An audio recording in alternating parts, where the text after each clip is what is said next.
আগামী 19 জুলাই ঐতিহাসিক শহীদ উদ্যানে বাংলাদেশ জামায়াত ইসলামীর পক্ষ থেকে 7 দফা দাবি আদায়ের লক্ষ্যে বাংলাদেশ জামায়াত ইসলাম মহাসমাবেশের ডাক দিয়েছে।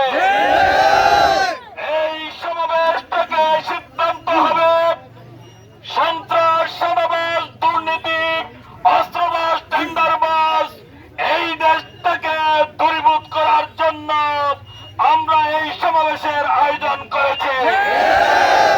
সম্মানিত তৌহিদি জনতা, আপনারা জানেন বাংলাদেশ জামায়াত ইসলামী 1941 সাল থেকে অদ্যবধি পর্যন্ত বাংলার জমিনের টেকনাফ থেকে তেতুলিয়া পর্যন্ত, রূপসা থেকে পাতুরিয়া পর্যন্ত কাজ করে যাচ্ছে।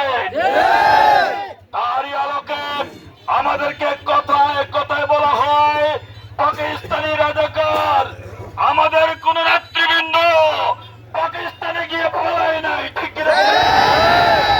আমাদের নেতৃবৃন্দ ফাঁসির কাস্টে গিয়েছে বাংলার ভূখণ্ডের জন্য, এই বাংলাদেশ রক্ষা করার জন্য আমাদের নেতৃবৃন্দ ফাঁসির কাস্টে গিয়েছে।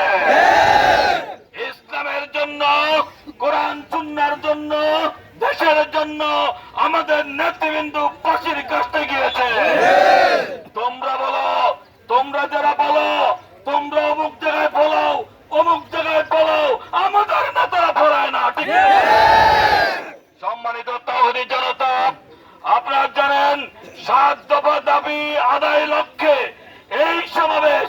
এই 7 দফা দাবি যতক্ষণ পর্যন্ত আদায় না হবে বাংলার জমিনে আন্দোলন চলতে থাকবে। আপনারা কি এতে কি রাজি আছেন?